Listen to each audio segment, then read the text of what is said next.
how do we lay the foundation for good practice. And I will be co-facilitating, so please feel free to put in questions, comments, observations in the chat box, which I will try and attend to.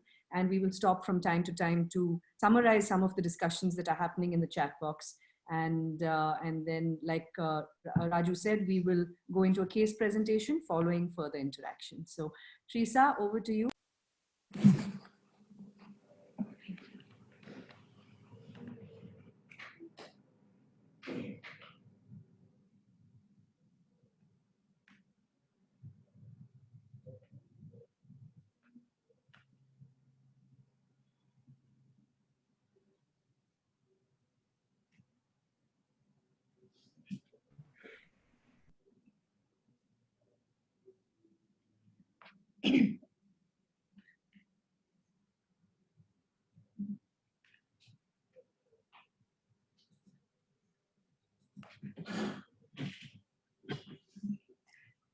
Good afternoon, everyone. Thank you, Smriti ma'am, for the introduction. It's good to see you all today on this platform together. So let me start my session with. When we talk about palliative care, like there are many words that comes into our mind, right? It can be like a holistic care. It can be interdisciplinary team, as we have told in the last session, or it can be pain management. It can be like symptom management.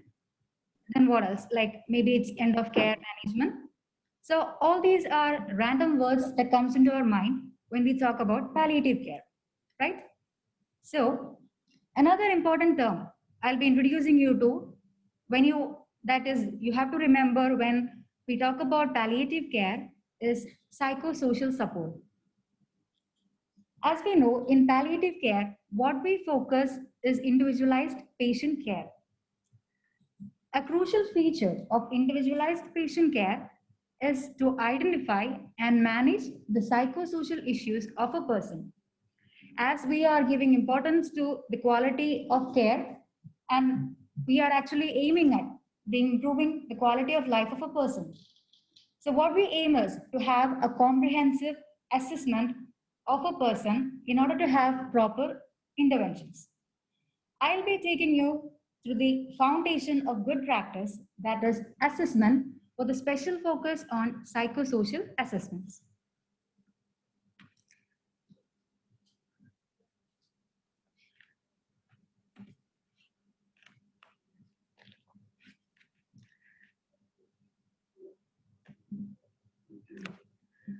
Just to revise on the previous sessions, we have discussed about total pain, where we have discussed that for a person who comes into our setting, the physical pain that is reported by the patient, that will be compounded by his or her current illness circumstances. That is, a person will be in a different circumstance when he or she is having an illness. And the physical pain that is being told by the patient will be compounded and will be including all these aspects, all these life circumstances that is currently affecting him. That is where the term social diagnosis comes in. As medical professionals, we know about the medical or the clinical diagnosis. In clinical diagnosis, what we do is like we make an assessment on the area which needs to be intervened, and a diagnosis is made, and the goals are being set, and based on that, the intervention is made. As like that, in social diagnosis, what we do is we try to understand the psychological, the biological, social, and environmental factors which are operating on that person in his situation. That is a situation in which he lives in. That is where the social diagnosis, the term, comes in. So let me ask you, why is social care important in palliative care? Like, have you ever thought of why it is important in palliative care?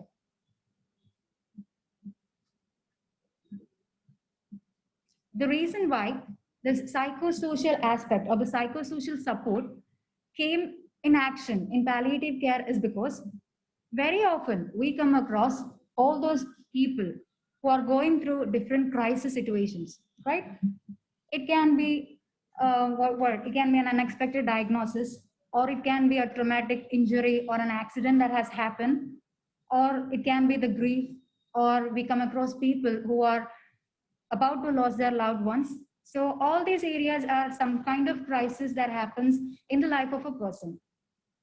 Why this support is needed is that there are such situations that have come, such situations or such crises in our life where we requires an external support that helps us to come back to our feet, right?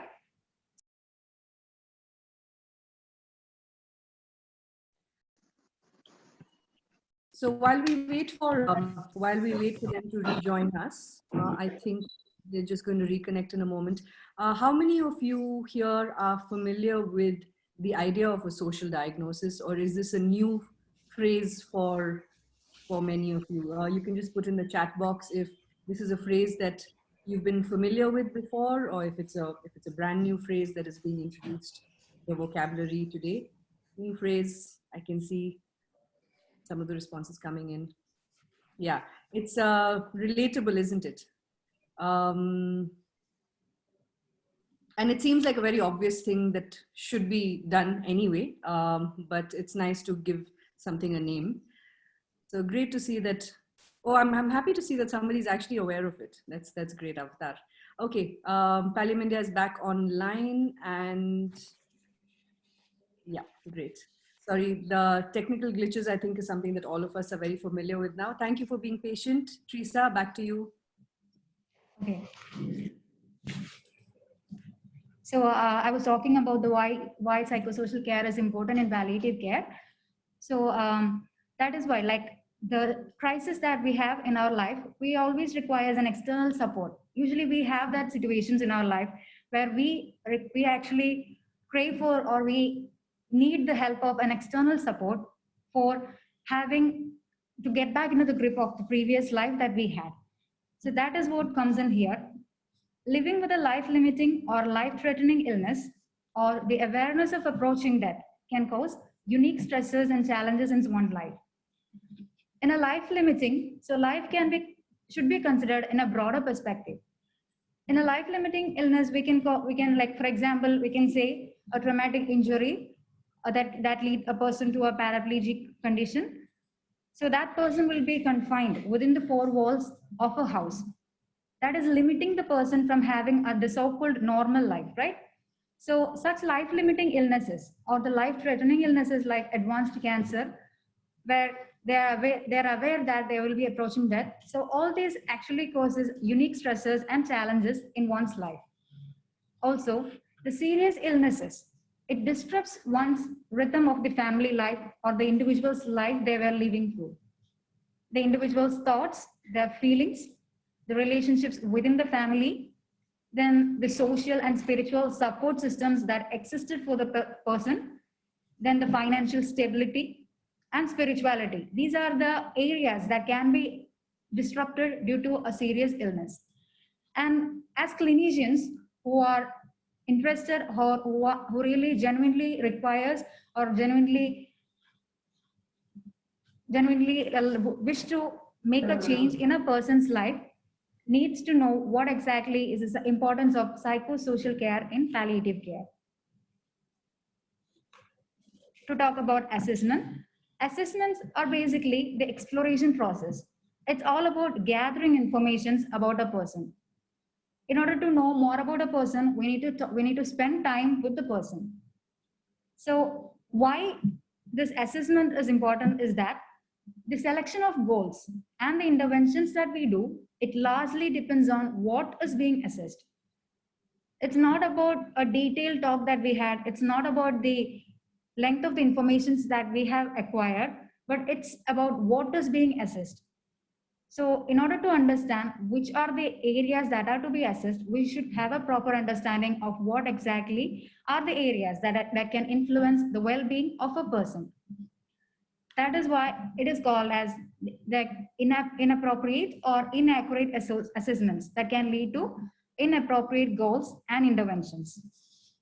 An example for this is like, we had a person, a 54 years old woman, who always comes for ascites tapping to our OP setting. what happens is that whenever she comes, we have a discussion, like there'll be a talk like, why is she getting late always? Why is she not coming before getting it more serious?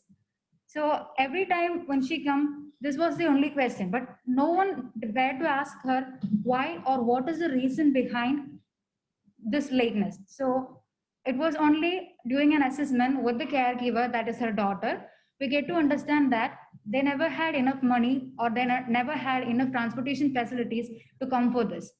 So whenever they make the arrangement for the money, it's always getting late. And that is why she is bearing her suffering. So there are areas that we fail to assess or understand. And that areas will not be intervened until and unless we get to know about it. That is what is meant through this inaccurate or incomplete assessment, which leads to inappropriate goals and intervention. The better the assessments, the better will be our goal settings, and based on that, we'll be having proper interventions. Moving on to psychosocial assessment. So the aim of assessment, it is to identify the factors that may influence the well-being of a patient and the family. As in, we have said, our focus of care is not only the patient, but also the family, the entire system in which the patient lives in. That is part of our palliative care. So the aim of a psychosocial assessment is to identify the factors that influence the well-being of a person. The components or the contents within that is included in the assessment can be the nature of the problem, that is how the illness has made impact on the life of person, the relationships within the family, then the strengths and weakness that the person is having, the resources, the internal resources, the existing resources that are available within, and the external resources that is available. So that is like a holistic knowledge about a person in his environment is made through a psychosocial assessment. And the source of informations. We already have different sources of informations where in a palliative care setting, mostly it will be the primary source of information will be the patient or the caregiver. Usually we have a caregiver who gives the details about the person. And also at times we have the collateral sources, that is the friends or maybe the relatives or the neighbors who are accompanying them. They will be also having an idea about what exactly the person is. So during the initial assessment, we'll get to know about the details that we require from these sources. Another important source of source of information is the home visits. Usually we never had an opportunity to do that, but still home care is the best or is an important way through which we get to know more about the person. As in palliative care and as a palliative care setting, we are so lucky to have a wide range of home care interventions that we can do in Pallium India. So home visits, I would like to explain with these pictures. So that was the first picture. It shows the pathway to a person's house. When the person was asked to come for a review for the next time, he was late for that. And only during the home visit, we get to know that for that bed-bounded person who does not have a wheelchair accessible pathway, he needs the support of other people to get him from home, to carry him from home to an ambulance or to the road. So this is a difficulty, or this accessibility to the lack of resources is something that prevent him from coming for the review to the hospital. So when we say all these things like you have to come for the review for the next time, or we'll be meeting you next day. So we just really need to understand what exactly where exactly the person is coming from, what is preventing him from coming in, or something like that. And the next picture shows like Sorry, Teresa, I just want to interject in one moment. Okay. The story that you just told is a very important illustration of the kind of difficulties that our patients have that we are not aware of because we don't ask. And just to let everybody know that when we went on this home visit, not only is the path inaccessible, it is on top of a hill, and the closest motorable path to the house was about 500 meters away. So what it took was for, and it's in a little plantation area. So the nearest neighbor was about at least a 15-minute walk away. And they had to get 4 neighbors to come put this man in a chair, in a plastic chair, and then for 4 people to carry him down this path. And you can imagine in Kerala with the rains, if it was raining, this path is also slippery, which meant 4 people had to balance themselves carefully and make sure that this man stayed in the chair. And then walk another 500 meters to the motorable road in order to get him into a vehicle. So you can imagine that those logistics. So and a lot of these people were away at work when this appointment was needed to be kept. So just to let you all know, what we did is this gentleman was already in advanced stages. We upped the frequency of our home visit to him, one, but as things got more advanced, he was brought into our unit for end-of-life care because he wasn't going to be able to have adequate care at home because his caregiver was also an elderly lady. So I just wanted to fill in that the end of that story for everybody to understand. Thank you, Teresa. Please carry on. Thank you so much. Moving on to the next picture. So when during the assessment, we get to know about the person and we asked him like the basic information that we asked. So whether you own a house. The person was saying, yes, I own a house. But we never knew what exactly is the situation of the house until we have made a home visit. See, the man was living under a tarpaulin sheet where the roofs or the construction of the building, it was like very, the situation of the house is very bad that it is not in a livable condition that in which he was living in. So these are few areas where we have to intervene upon.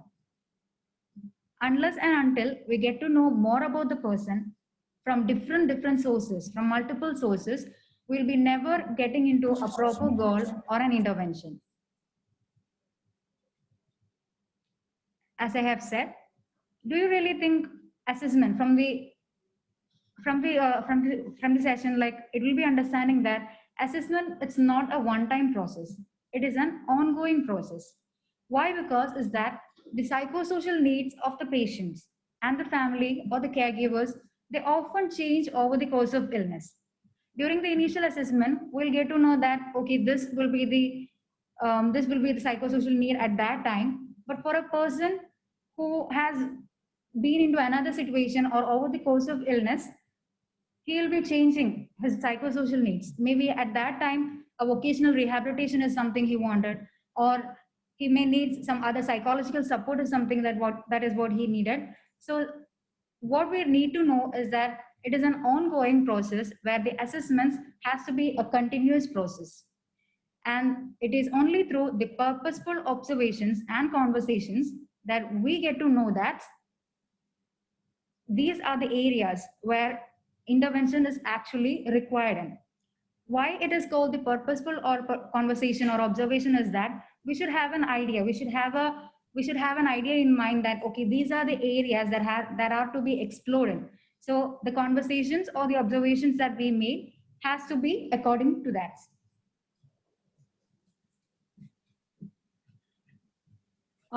Here also, in terms of the needs changing, Teresa, if you could just go back to that slide. We have what we call breakpoint conversations at different points in the trajectory of the illness. So when we talk about breaking bad news, typically people believe that breaking bad news happens about the diagnosis and the prognosis or the impending terminal nature of the illness. But breakpoint conversations and difficult conversations are also had when something drastically changes. For example, the person loses mobility. So they may not be at end of life, but they have lost a very important function that they were able to carry out up until then by themselves. Or they lose their autonomy, or a particular decision has to be arrived at which will have significant financial implications on the family.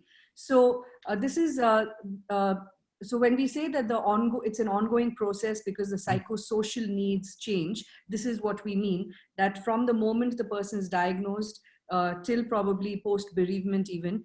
There are certain very important points in the trajectory that we will need to revisit our goals, revisit our the way forward. So like Teresa is saying that it takes a lot of assessment it takes assessment on all domains and a thorough assessment in order to set our goals appropriately. The goals will change when the condition of the patient changes, or when there is a significant change in the psychosocial setting. The family might have had to mortgage their house in order to pay a bill, or to pay off a debt that they have taken in order to pay for treatment. They might have to take a child out of school in order to use that fees, like we discussed in session 1, to pay for something else. So it's important that we walk along with them at every step of the way. And as those changes happen in their lives, we also change our goal setting behavior. So yeah, thank you, Teresa. One second, Jolton has asked, is this kind of social analysis required only for palliative care, or does it get applied to other areas also? I wish it would get applied to many, many areas of healthcare, Jolton. We go at it in a very focused way in palliative care because we see it as a whole person care. But this is the thing that happens sometimes in other settings, where in our ignorance of the person's psychosocial conditions, we unintentionally add to their burden of suffering. So for example, going back to that household where that gentleman had to be carried by 4 people in a chair, we are actually increasing the burden of suffering on that person, because we're putting him in a place where he has to make these arrangements through his illness. So I wouldn't say it's applied in other settings, but it should be applied. So please feel free to apply it in every setting that all of you work in. Thank you. Sorry, Teresa, please carry on. Now we'll see what are the important points that are to be assessed on the point of view of a total pain. So these are few contents that can be included, or the components that can be included as part of our assessments. The one thing that we have as the first thing is the patient overview, followed by the insight, then the family overview, socioeconomic overview, psychological, spiritual, psychosexual, which is followed by the interventions and plan. These can be called as a components of a psychosocial assessment. We'll be dealing with each point individually. The first part, that is the patient overview, which include the basic demographic details. That can be the age, what exactly he was doing, what was he doing, what is his educational qualification, where is he coming from, what was he doing before and after the illness. And also the part should include who is the primary caregiver for him, and what is the relation of the patient to this caregiver. That is the simple information that has to be included within the patient overview. The second point, that is insight, it tries to explore what is the person's knowledge about the diagnosis, the prognosis, and palliative care. At situations, we come to know that the person is never told about the diagnosis. There are people who are having confusions regarding their diagnosis as well as the prognosis. Also, at times, what we receive persons who when they asked who have referred you, they'll be saying like, we were asked to visit the palliative care, but they never know what exactly is palliative care. So a confusion regarding all these things can affect the proper interventions or can affect the cure of the person. So what exactly we need to have is to have an understanding regarding what is the person's and his family's awareness regarding the diagnosis, prognosis, as well as palliative care. Moving on to the family overview, that has to include the genogram or the family tree, then the family dynamics, what are the interactions that happens within the family members, what is the support system that is available for the person, and is there any illness history in the family, that is other than the patient who is coming to us, anyone else in the family, anyone who is closely related to the person is having any illness. So that has to be understood along with the family overview. In detail, we'll be moving on to genograms.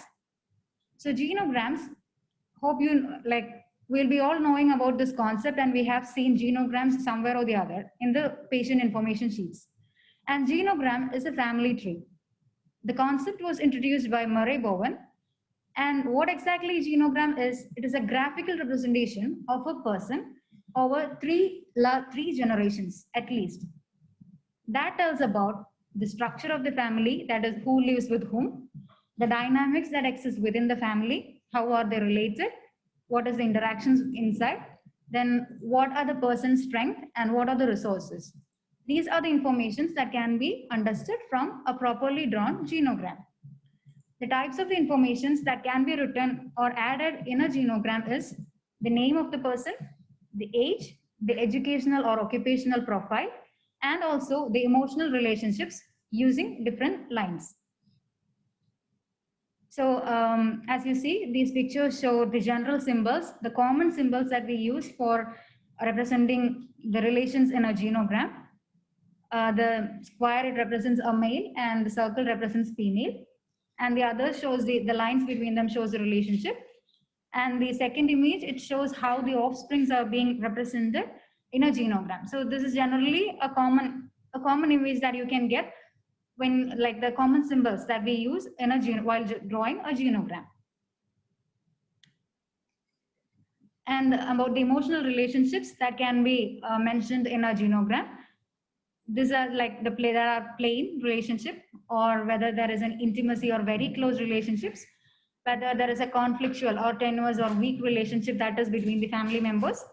Is there any emotional or sexual abuse happening within the family? So these types of informations can be clubbed in along with a genogram. When you search for like the representations of emotional relationships or symbols, we get to have different symbols for expressing different relations. But the only thing is that whichever symbols or whichever relationship lines that you are using, the entire team, that is the interdisciplinary team, should know how to read it.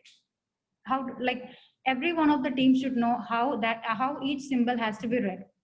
This is actually an example of a simple genogram of a person that is from 3 generations. So our patient was Sindhu. Then the parents of Sindhu are marked. Then he has got twins. And from her first husband, she has got a son who is 16 years old. So just the age is written inside. And also the names are written, names and the occupation or what is the educational profile that is been written below the boxes. So this is a very simple genogram that you can be drawing. But from this genogram, you will never understand, are you able to understand who lives with whom, who is Sindhu related to, what is his or her relationship with the other family members? No, right? So redrawing the same image, this is how a genogram can be represented very clearly. So to understand what exactly are the relationships that is within the family, who exactly lives with whom. So our index person, that is Sindhu, she is very closely related with her sisters, Indu as well as Vindu. So the thickness of the line, it shows the strength of the relationship. She is very closely related to these 3 people. And Sharath is actually Sindhu's son from his first husband. And he is not having a proper relationship. The relationship between Sharath and his stepfather is conflictual. And that is why the zigzag line is represented. But the relationship of Shahji with his sons are quite normal. He is not having any problem or issue with his sons. But the siblings, like Sharath is closely attached to, or the relationship with the siblings, and Sharath is very strong. Also coming to Shahji, the only family left for him is his brother and wife. The parents are expired. That is represented by an Hindu mark or cross mark inside the circle or the square.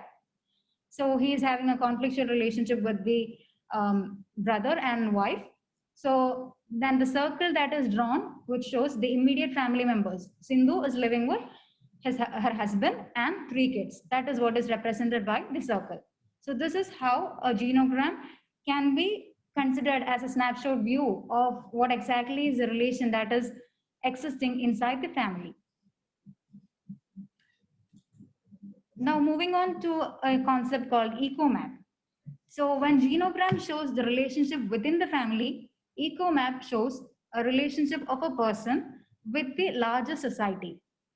The concept was introduced by Anne Hartman, and which is a pictorial representation of the family in its social environment. That is what I said, that is a relationship with the larger society. And it is a snapshot view of the important interactions that the patient's family have with their other systems.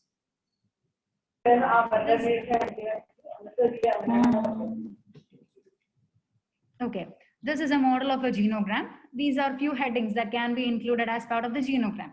That can be schools, the health services, the public and private health services, the extended family, the friends, neighbors, workplace, the local services, the religious institutions, clubs, etc. So these are few headings and we can add more onto this. This is an example of a EcoMap that was drawn. So we just wanted to indicate the legends, what we have mentioned in the EcoMap. So the normal line, it represents a positive relationship, where the zigzag line represents a stressful or hostile relationship. The dotted lines, it represents the weak relationships, and the arrows, it shows the energy flow. So considering this particular family which is drawn inside, the self-help group in which the patient was a member of was highly supportive. That is why the arrow is drawn towards the person. And the church, they were ardent believers, and the church is having a close relationship and very strong relationship with the family. But the family is not having a good relationship with, or the relationship is weak with the panchayat member as well as the public health center. Also, coming to the children, the college and the youth organization is very supportive. The youth organization have helped the family to mobilize some funds for the treatment purpose of the patient. So such things. So how the family is related to the larger environment is what is represented using an EcoMaps. Teresa, I just want to take a moment to place a question for everybody to perhaps enter their responses. Okay.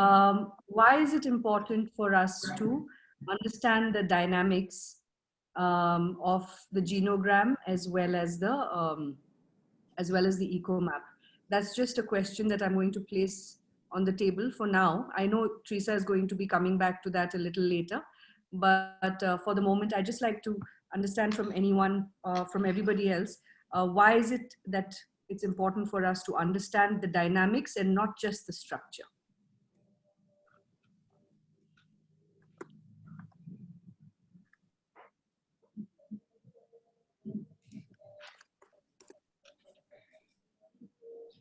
So to understand the support systems and strengths available, that's absolutely right, Sandamita. It allows us to actually really see who we can mobilize within their own ecosystems, whether it's within the family or within the community, to make their lives a little bit better when we can't reach them. It's impossible for us as the healthcare providers to be available at all times. And so understanding what their relationships are with the people around them is very important. And healing oh wow, there's lots of things coming in very quickly. Sorry. Helps us understand the patient in a better way, yes. And because difficulties that we can make easy. EcoMap, how the social setting is towards the individual or the family, yes, how strong the relationships are, and to understand the limitations and strengths in different aspects of the patient's life and ecosystem. Okay, so lots of different answers coming through. Thanks, Teresa. I just wanted to get people more interactive, so please carry on. Okay, thank you so much. So here we have a beautiful quote that was written by Rosalind Carter. I know, like, in most of our lives, we have become caregivers, right? The quote that is provided by Rosalind Carter is that there are only 4 kinds of people in the world: those who have been caregivers, those who are currently caregivers, those who will be caregivers, and those who will need a caregiver. the code actually says that at a point of time in every one of us lives, we have become the caregivers. I personally have become the caregiver of my father. And personally, most of us will be having an experience where we have been caregivers. But the thing is, have we been recognized, or have we ever told what exactly our role is, or were we acknowledged by the complex toll that we had? As in palliative care, we have told that it is not only the patient that is our focus of care, but also the family where caregiver is of great importance. The thing that we have to remember is that we need to respect those individuals and acknowledge the complex role that they are playing for the person. We should, the term bystander and the caregiver are usually used interchangeably, but that need not happen because the caregiver is a very broad term, and we shall never dehumanize a person by calling them simply by a bystander.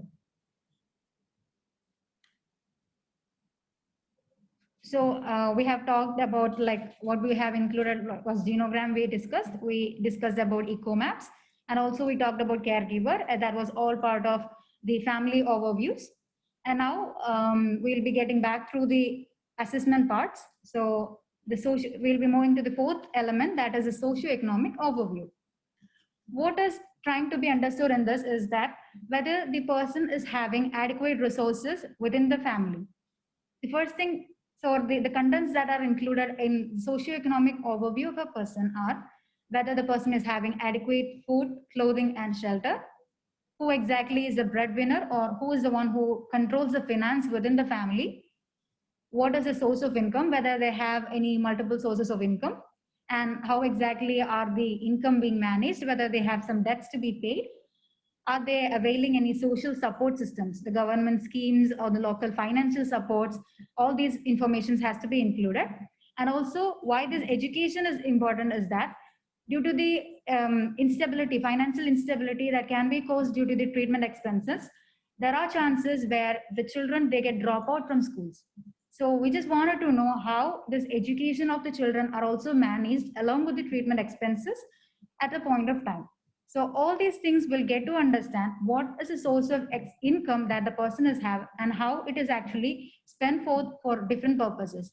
Are they able to manage, or the financial stability is being explained through this socio-economic overview. Coming to the psychological overview, what we understood is that whether the illness has contributed to some psychological distress. Even if they have some distress, where are the emotional support coming from? Are they having any emotional supports within the family, or are there persons who they can reach in order to receive the support? There can be anticipatory grief, that can be a grief, or that is a fear that goes due to a loss that is upcoming. So such anticipatory grief can be there in a person, and what are the coping mechanisms that the persons have. So these areas are included in what is in the heading, the psychological overview of a person. Coming to the spiritual assessment, and the spiritual assessment, it's something that is a bit more confusing at times, and we never get to understand what exactly in this. But we'll be discussing this in a later session in detail. But just to know and just to have a brief about this, it shows about the connections that exist within the family. That is, who is the person who can be reached immediately when you are in need, and then who are the strengths and comfort, and what about the hopes and concerns, whether the person is having some unfinished businesses that are to be done, what is concerning the person more, what is contributing much to the physical pain. All these things can be understood from the spiritual assessment. And the psychosexual assessment is a part which we often fail to identify.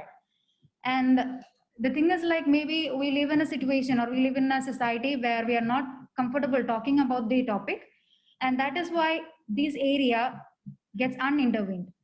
But often there are issues within the family that can be caused as an impact of an illness within the family. The relationships quality can be affected, or the sexual intimacy between the persons, it can be affected. But Usually, these things are not identified properly, but are the areas that are to be assessed in order to improve the quality of life. What we can do is, like, coming to the spiritual or the psychosocial assessment part, we'll never get to understand more details about these areas during the initial assessment. As in course of time, when we build a great rapport with the person slowly gets to open up with you, and we'll be able to understand more details and explore more areas which are actually affecting the person's life. So that is why we say it's an ongoing process from the initial interview, even up to the termination, and even after that. So based on the assessments that we have made, we can do some interventions. These are few areas which we can intervene. That is information provision, that is dissemination of information, is that when we get to know that the person is not aware of the diagnosis or the prognosis as well as the palliative care, we can be the persons who are information providers.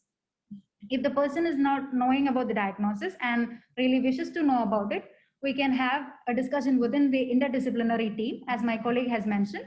We can plan a common time, and then we can provide information to the person. And also liaising, we have to act as a liaison between the patient as well as the clinical team. The bereavement supports can be provided, supportive counselings can be provided based on the requirement or need, and facilitation can be done. There are available social support schemes which the patient may never know. What we can do as information providers or clinicians is that we can have an understanding about the available or existing support systems with which we can facilitate the person to reach or avail that service. Another thing that we can do is the rehabilitation. If the person is someone who is finding difficulty to get back into his normal life, we can help him rehabilitate to the environment in which he was living in. Then we can also have regular follow-ups based on the interventions. It can either be phone follow-ups or the home visits can be done based on the requirement. So as based on the assessment, the interventions can be made much better than the regular assessments that we do. To summarize with the session, what we have talked about is the importance of psychosocial assessments in palliative care. That is, it is important to understand the areas that are to be intervened other than the physical. That is beyond, we have to have a concept of total care or a holistic care, which includes the psychological, the spiritual, the social, as well as physical aspects. It is the assessment that is essence, or it is a working hypothesis that has to be developed in the course of time. It should be a participatory process where we should have a genuine interest of helping the person, and the informations, it can be derived from multiple sources, and that can be helpful in the process of interventions, and we will be able to understand the existing resources, the strengths, the power dynamics that happens within the family all through this assessment, so that we can understand, pinpoint the person or the area where we can reach in order to receive some help. And also the assessments, it has to be documented, revised, and updated as in course of time. I hope this session is clear for you, and thank you so much for listening. Thank you, Trita. Thank you very much.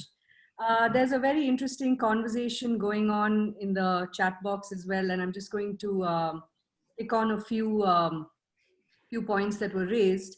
One is that, of course, palliative care extends to the entire family. It is because we see the whole family as the unit of care. And we, as Vandana pointed out, that we have to see them as one entity, and we can't really separate just one person or single out one person, which is the patient, from his or her environment. I had placed a question before all of you. Sometimes a simple thing is, who is the decision maker in the family?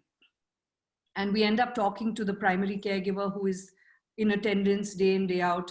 But very often it is the person who controls the finances. And if we don't know who that person is, then we don't really know how, who is the decision maker in that sense. So one person might be earning, and I want to highlight this, the person who's earning may not also be the one controlling the finances. And very often it's the person who controls the finances who gives the final sign off on a particular decision to be made. So it becomes very important for us as healthcare providers to understand those dynamics from a practical point of view, as well as from the point of view of providing emotional support to the person who's on the front lines of looking after the patient. So there are several components. So the domains that Lisa talked about, the psychosocial, the spiritual, all of those components also apply very much to the patient's family members and primary caregivers and other people in their families. Alpa has said that it's unfortunate that in our country less than 5% of the population gets palliative care. Yes, because palliative care, we don't get referrals very early. We can help with palliative care, can come into the picture at the time of, right from the time of diagnosis, but unfortunately we get to see people only as a last resort, if at all. I know enough places where, in spite of having a palliative care team on hand, the attending team does not refer to that person, and on some occasions we've had to be the liaison. In fact, we've had a conversation like that just this afternoon. But Alpa, I'm happy to say that with every person attending a session like these, maybe we're moving the needle a little bit more upwards. So, yes, exactly. And we should be spreading the awareness of the subject as well, as far as possible. Only then pandemics like this can be faced in a better way, I guess. Absolutely. And pandemics, as well as just the healthcare system in general, would benefit from it. And I was so happy to see somebody, Rajni, mention that this is something that she's going to apply to her practice, and even though it's a new concept. So that was very heartwarming and very encouraging for us, Rajni. Thank you for sharing that with us. And so yes, so I'm now going to hand over to Elna, who is another social worker on our team, to present us with a case this week. And as she sets up, I just want to say that from next week onwards, we're inviting case presentations from all of you. Real-time cases that you are seeing in your settings, depending on the topic that we're doing to make it relevant to the topic.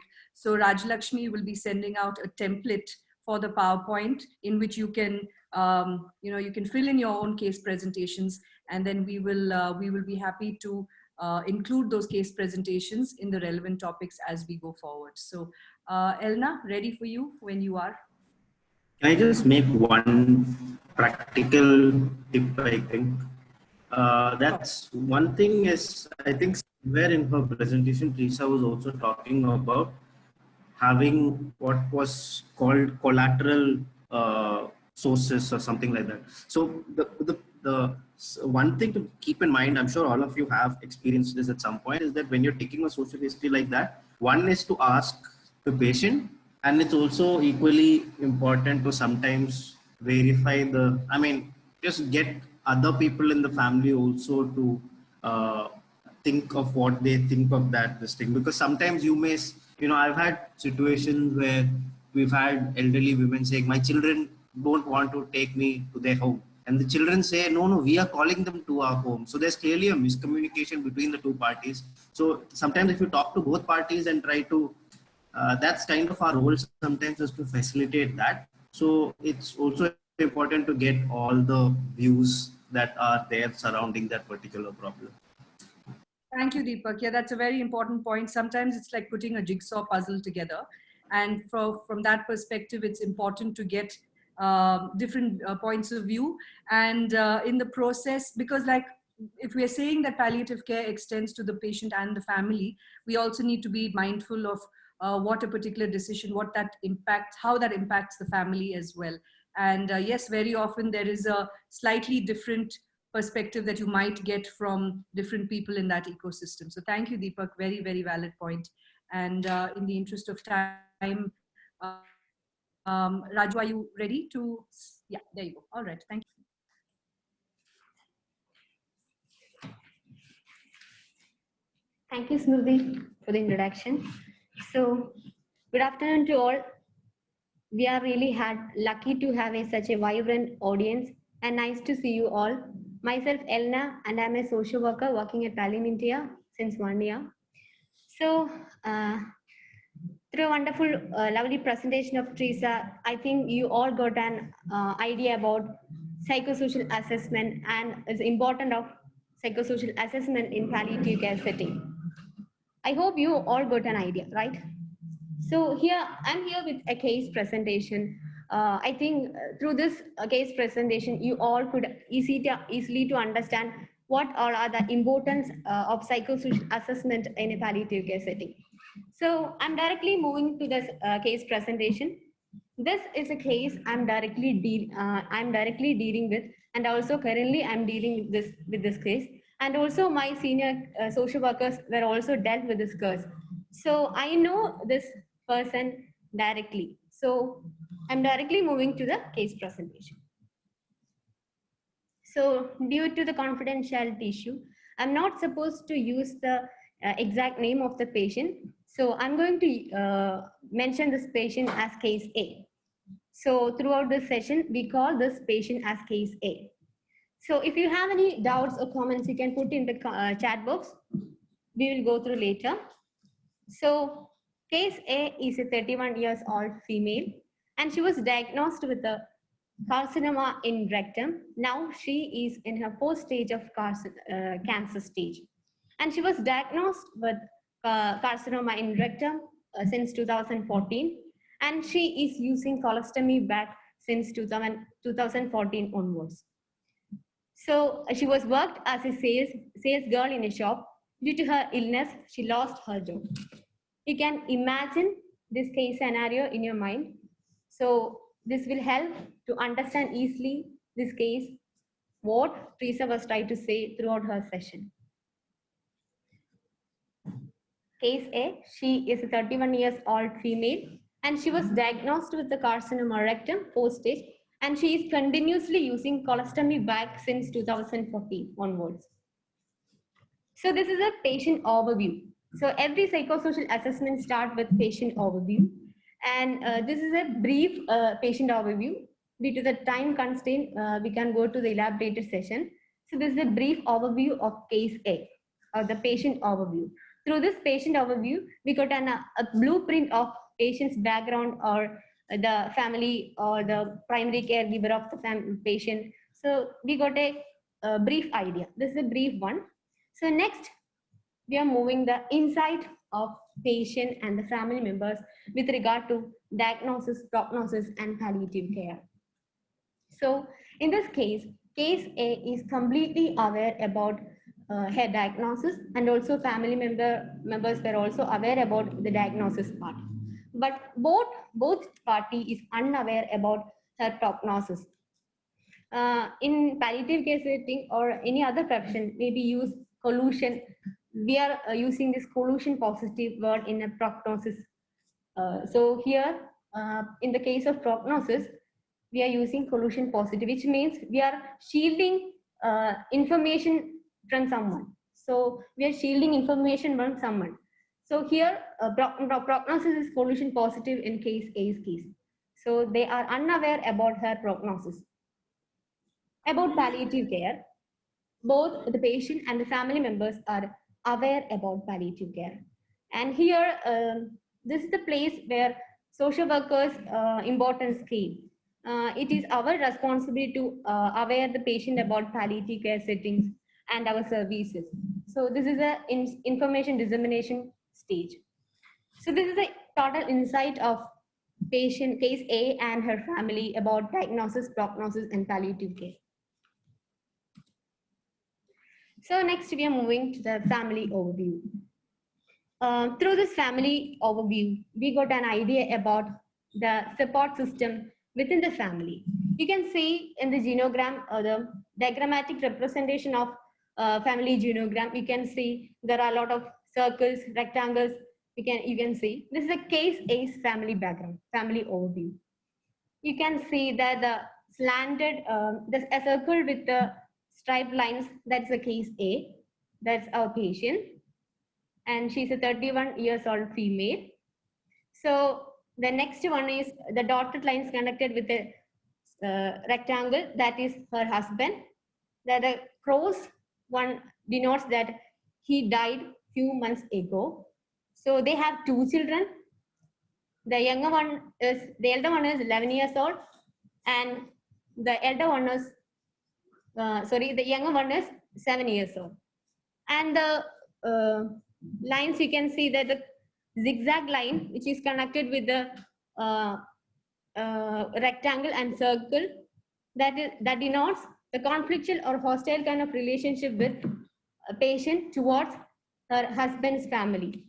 This is a complete picture of husband's, this is a 3-generation picture of case A's family. You can see a zigzag line that denotes the conflictual or hostile kind of relationship with case A towards his family members. So avoiding some confusions, you can go through the slide. Case A's primary caregiver was her spouse, and he died a few months ago because of Crohn's disease. It's a kind of inflammatory kind of disease. He died a few months ago, and she lost her primary caregiver, and they have 2 children. The elder one is 11 years old, and younger one is 8 years old.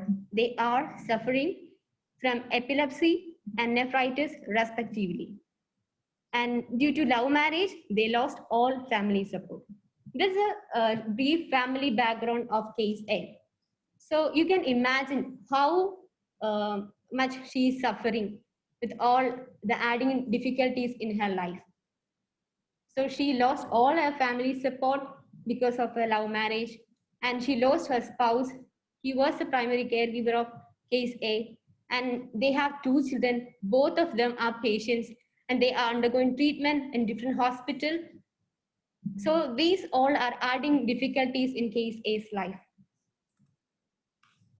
So next we are moving to the eco map of case A.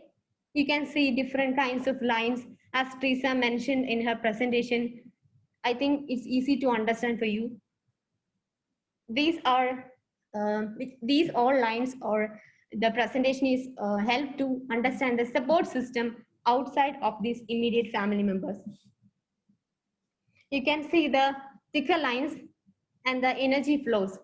That means the thicker lines means the strong relationship between the immediate family members from outside. So thicker lines means the strong relationship of case A's family. We can see that school and Pallium India provide a kind of strong relationship with the patient or case A's family. And you can see the dotted lines that denotes the kind of weak relationship with the immediate family members of case A, that is panchayat and neighbors and extended family members. So, and also please look at the energy flows. In short, we can say there is a very low social support system within case A's family. So through EcoMap, we could able to understand the social support system from outside of the family. Then we are moving to the socio-economic background of case A's family. So throughout the whole case, I think you could able to understand the socio-economic background of case A. Imagine a person diagnosed with the CA rectum since 2014, and she started to using colostomy bag since 2014, and she lost her husband because of a disease, and he was the primary caregiver, and also he was the primary earning member in the family, and both children are taking medicines from different hospitals for different diseases. So imagine, it's easy to imagine how a family is suffering when it comes to socio-economic background. So they are living in a rented house, and her spouse was a primary breadwinner, and he died a few months ago. There is no source of regular income, and you can imagine that.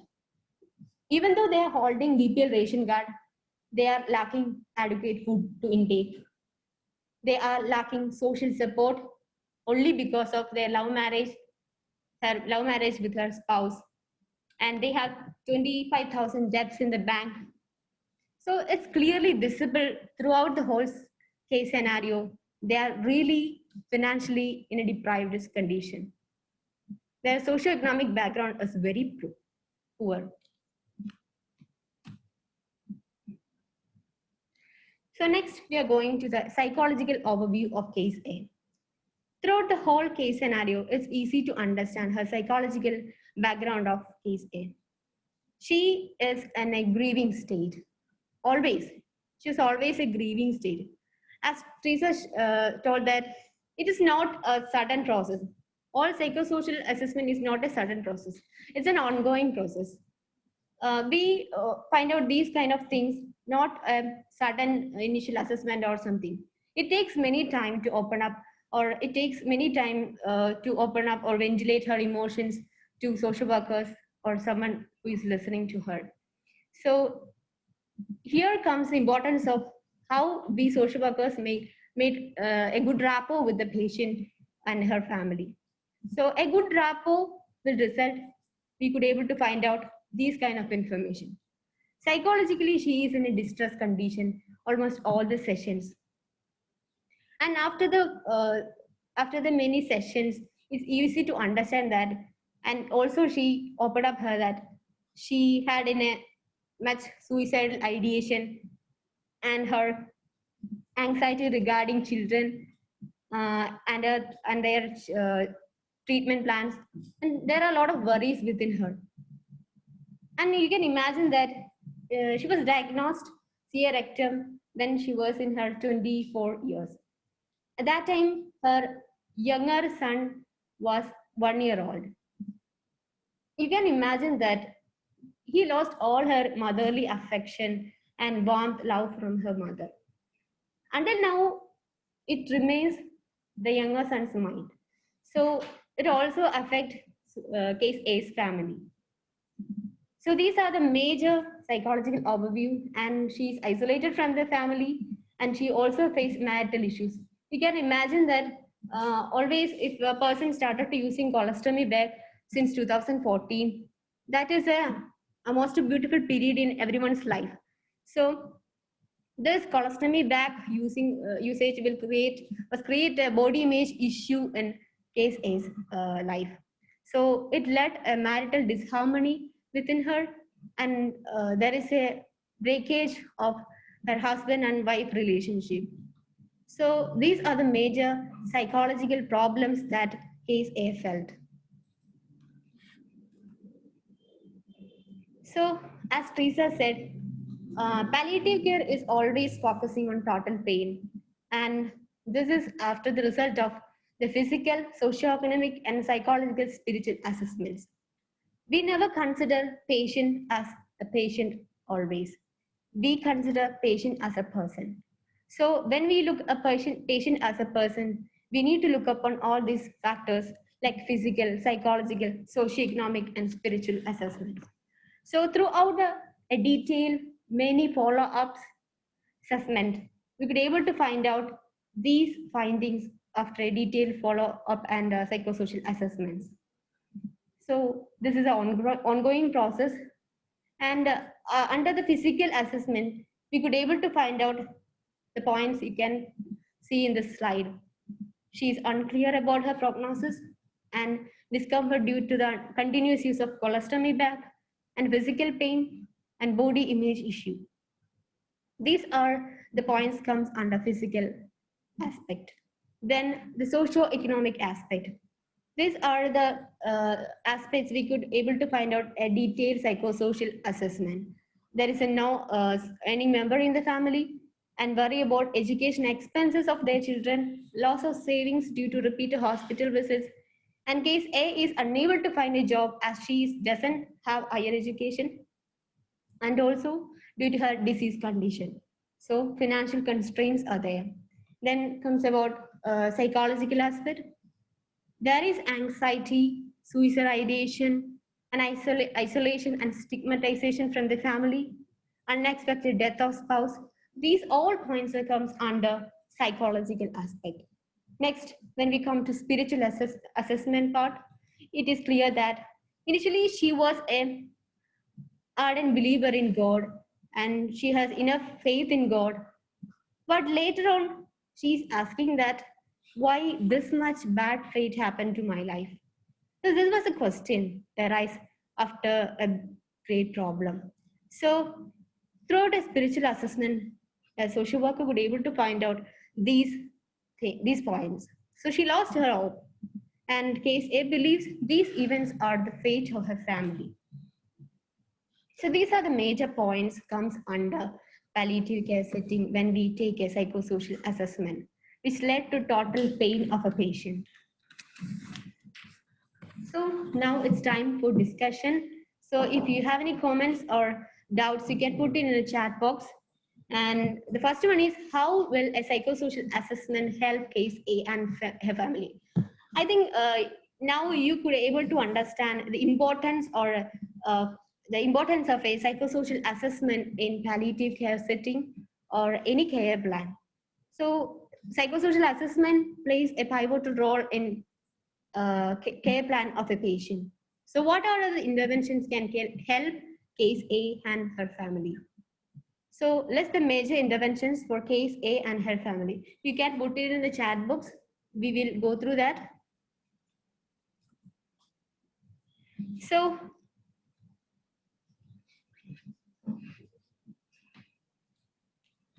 next, we are going to what all are our interventions. So as I told that this is not a sudden process. This is not not a quick process. It takes time. It's an ongoing process. So day by day or by the time we intervene in many areas of case A's life.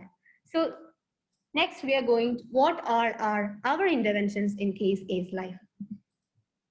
So initially we have done an initial and follow-up assessment through meeting in person and phone call. And also, as Teresa said, we made a home visit to understand the exact situation of case A's life. Through this home visit, we could able to find out that how pathetic her condition and how genuine she was.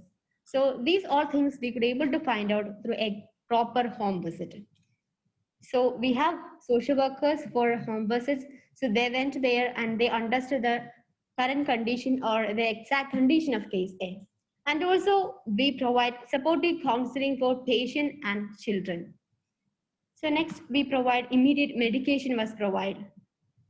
So that was an emergency to provide an immediate medication. Then immediate medicine support for patient's younger son. He was diagnosed with nephritis at SAT Hospital recently. SAT Hospital is a branch of Medical College Hospital, which is mainly for mother and child. And he was diagnosed recently with nephritis. You can imagine how a family will run with these kind of problems, adding difficulties in her life. So these are the interventions. Next, we provide continuous colostomy bag support by including case A and a Ujjwal project, which is a gender equity program at Thalim India. Then we provide food kit, a monthly ration. As I told earlier that even though they are holding a BPL ration card, they are lacking in food. Then we provide educational support for both children. Then vocational rehabilitation. Case A was included in gender equity project. So she's interested in tailoring and now also she's doing her tailoring job. Through that she earned enough money, not enough money, but a little bit of money through tailoring job. Then primary caregivers treatment. He died a few months ago, but we also look upon his own treatment also. Then we provide a bereavement support for the family, followed by the sudden death of her husband. Here we have a bereavement support team and we visited the family and gave enough emotional support, and still the process is ongoing. And medical support for younger son and financial constraints. We know that financial constraints are always there. So we mobilize a volunteer to support financial support, and also we also provide travel aid for hospital consultation. So these are the major interventions we had done, followed by a detailed psychosocial assessment. I think by this, I'm going to end up my case presentation. If you have any doubts or comments, you can put it in the chat box. So thank you for your kind listening. Thank you so much. Elna, can we come back to the questions, please? Okay, ma'am.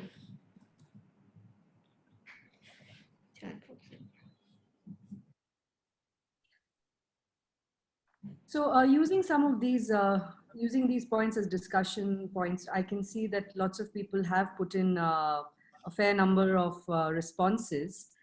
And Shreya,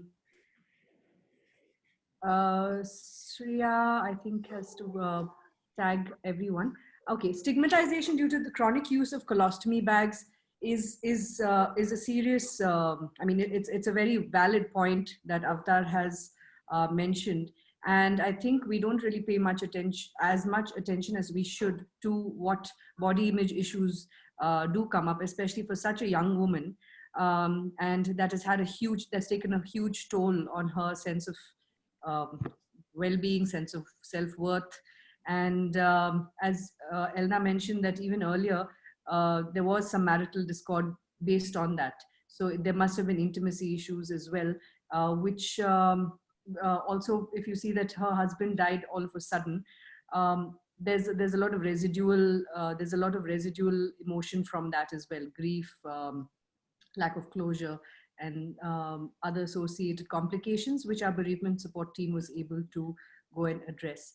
Now, I'd just like to invite participation from everybody about interventions. Some of you have mentioned that prognosis is grim, but children must be taken care of by some NGO or any agency. So Teresa and Elna, do you want to comment on what was explored with regard to the children's future, please, since you are handling this case?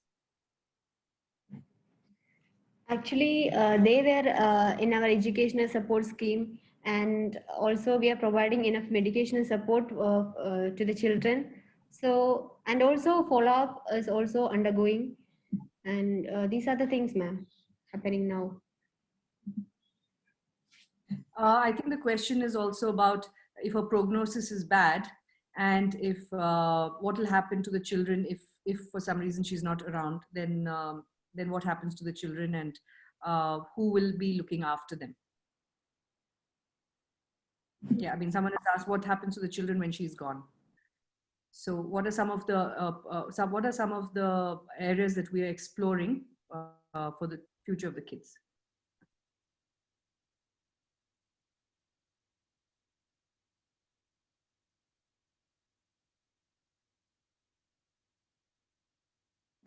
Until the children are with their case A's father and mother, so they are supportive with the children and family. So now they are able to look after children. So we are continuously follow up the case. If any emergency, we will go through this.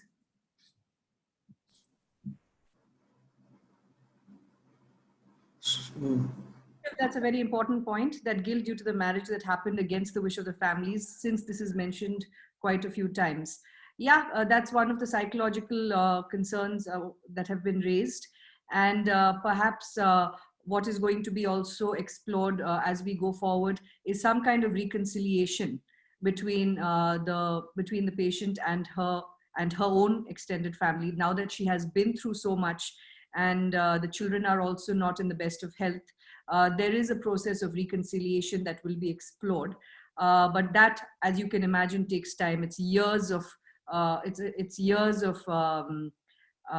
being separated, and then to rebuild a relationship like that does take time. Someone had asked a question: how many sessions does this take to get to this point? It varies from case to case, depends on the level of trauma that the family has been through, depends on their past experiences with other agencies who might have extended their help. Very often we find that their experiences within the healthcare system itself makes them a little bit wary and defensive, and so we have to cut across that barrier as well before they trust us enough to really open up to us. And yeah, so do you want to stop sharing screen, and then we can invite other people to also share their views? Rajni, what about the Pallium India team? Don't you people get depressed? I think I'll take a minute to address this point. Raju, you can stop sharing screen, please. So yeah, that's a question that I think all of us have been asked at different points in our careers and lives, that working in palliative care, don't you find it depressing? I'm just going to, since I can see our social workers and I can see Shreya, I'm just going to ask you to shake your head no or yes, that you get depressed. Do you get depressed? Well, you can see the smile on Shreya's face, and I know that Teresa and Elna also smiling. I just want to re-emphasize the fact that a lot of people associate palliative care with death and dying, but it's actually about bringing meaning to life. So, the ability to even make a small difference or to alleviate a little bit of suffering in a person's life. To me personally, I let Elna, Teresa, and Shreya speak for themselves. But to me, I think it's definitely a lot less depressing than the news on TV. But I'm sure that. But I think that it certainly brings me. I wouldn't say it gives me. It's a difficult field to work in for sure, but the fact that we're able to make a little bit of a difference goes a long way. Having said that, yes, there are cases which can be very, very difficult to be around because of the scale of suffering that is witnessed, and that is not easy, especially when we're early in our careers. We get to see things that we don't get to normally see in our lives, in which case, yes, we believe strongly in the idea of a debrief. And when there's been a particularly difficult case that has been managed, that debrief goes a very long way in allowing us to express what about that particular case really upset us. We lean strongly on our own colleagues to sort of ventilate, because let me tell you that it's not easy as a person who works in this field to go back to the family, to even to our own homes day after day. And, like the dinner table conversation is like, how was your day? It's not an easy conversation to have a lot of the time. So it's very important that even within the team, we support each other. So those debriefs are very, very important. And if there's any particular distress that is very high, then as the management of the organization does take cognizance of it, and on a case-to-case basis, it is addressed. So I'm just going to ask Shreya. Shreya, do you want to come in with any comments on that? Because I'm sure you have your own perspective. So I think before joining palliative care, I wouldn't see solutions to these problems. And now I think I look at it as it is rewarding that we can mobilize so many services. We can get people together to help in a situation, which I think without being in this field, I wouldn't have thought is possible.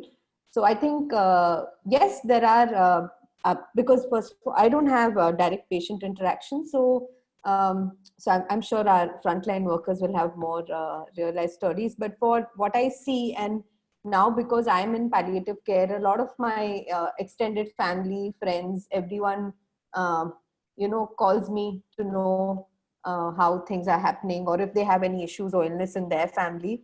So I do see I think I can come up with more solutions now. And obviously self-care is important for all of us. So there are times you get stressed, but I think you may just have to ask for a mental day off or mental health day off or something like that. So I think you'll have to balance it. So yes, but I'm going to give it to the frontline workers, Elna and Teresa, to share their experience. Okay, the initial time of my career, there are times I lost sleep and I lost appetite, every problems. But later, I learned how to cope up with this kind of emotional turbulence happen in my life. Then I found out my own personal ways to cope up with such scenario. But that thing really personal, so I don't want to disclose. But for example, I can say that to listening music or praying or kind of meditation. So a lot of things help me a lot. It was happen in early times of my career, but now I am able to cope up with any problems or something like that. So Teresa, you want to share? Okay, talking about me, this is my first job. So in the beginning, initially, I was having, like, as Smriti ma'am has said, it is a difficult setting to work in. But the thing is, like, we should definitely have a difference, like a clear cut barrier between the professional and personal life. That is only way like we can manage the situations inside Pallium India or any palliative care setting. And but the thing is like once we go back and once we rethink about the thing, even the smallest thing that we do to a person or a smallest smile that we see on a person's face is something that is highly rewarding, and we feel so blessed to see all these happy faces. And there are even people who consider the patient families who consider us as their family. They will be calling us, they will be wishing us on every feast days, like they will be interacting with us whenever they have some happy news in their home. They will be calling us and letting us know. So such an like we will be saying that this Pallium India is an extended family where we get lots of relatives, lots of extended family members. We got it from here. So along with the difficulties that we have, we are so happy to be working as part of this. Thank you. Thank you. Quickly, Sorry. Yes, not, please, Deepak. not specifically regarding, I mean, about that, but just to bring in a little bit of a, like, so sometimes when you're seeing this presentation, you can be like, okay, so Pallium India has the resources to do it, so that's why they're able to do it. But I just want to first off just acknowledge that intervening in social issues is much harder than maybe even in terms of purely in terms of the medicine, because it is hard to bring about these changes, and it's hard for us also, even when it's presented nicely on a screen, it makes it seem that it's not, but it is not very easy to go out and get those things. But I think the bottom line is, so if you're in your situation and you're thinking like, so, I mean, Pallium India has the ability to do it, so that's why they're doing it, but how can I do it here? But I think the first thing to really come about is that to start thinking about the social aspect of it. So I think if you get that, some things can be very easily solvable. So at least if we can start by solving some things that may be, you know, low hanging fruit and maybe very easy to solve, start from there, then I think that will be one place to start. Yeah, so that's one thing. The other thing is, somebody had asked some question about, you know, black magic patients really having somebody had asked if they have some belief that we don't necessarily agree with. I don't know if that's the place to talk about it here, but I would say, you know, when you come to culture and beliefs, there are three specific sets. I mean, this is purely an answer to one of the questions that came. Belief in being a victim of black magic is a common spiritual concern, especially in people coming from rural areas. How do you intervene in such situations? I think the first thing would be, so in terms of cultural practices, you can divide it into three. One is a culture and a practice that is clearly detrimental. So something like in pediatrics, it would be like smearing cow dung on the umbilical cord or something like that. Those are clearly detrimental.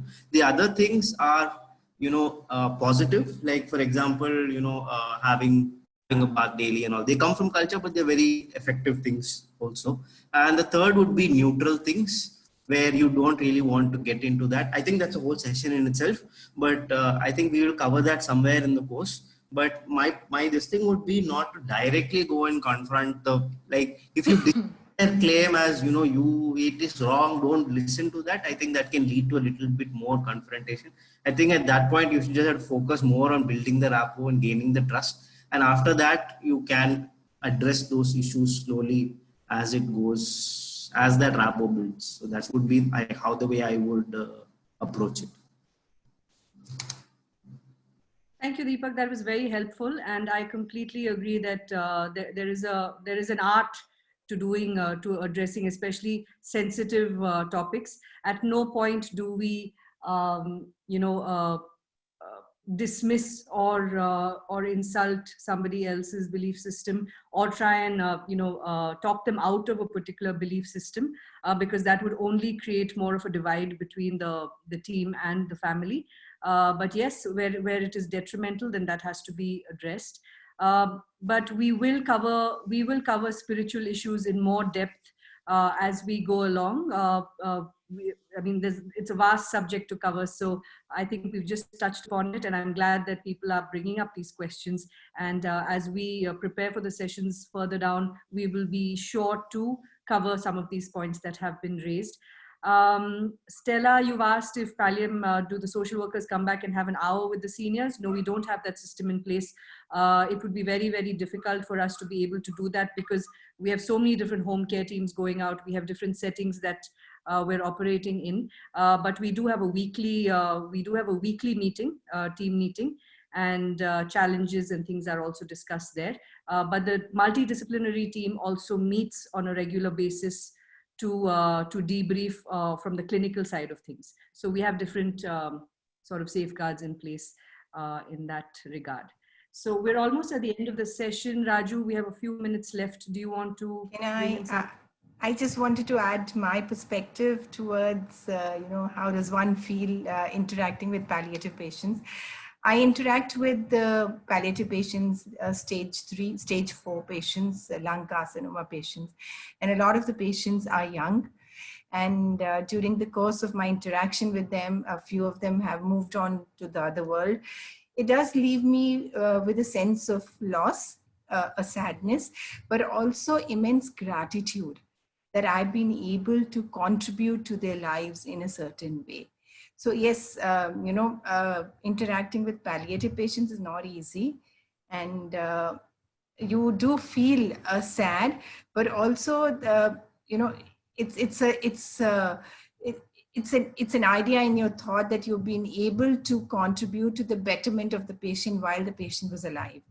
So that's my perspective towards being with palliative patients. Thank you.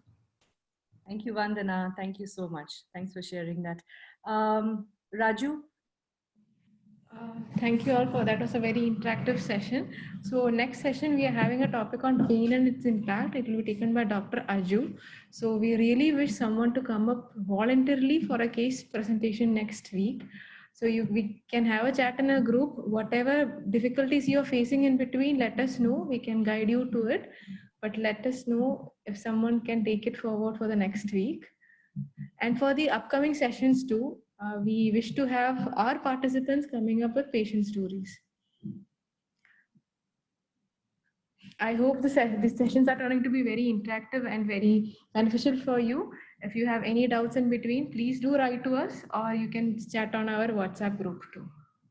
So we have shared a feedback link. Give it a minute, do it, then only leave the meeting. So thank you, Smriti ma'am, and thank you, Teresa and Aruna, for this session. So we can see you next Friday with a topic on pain and its impact. Thank you all.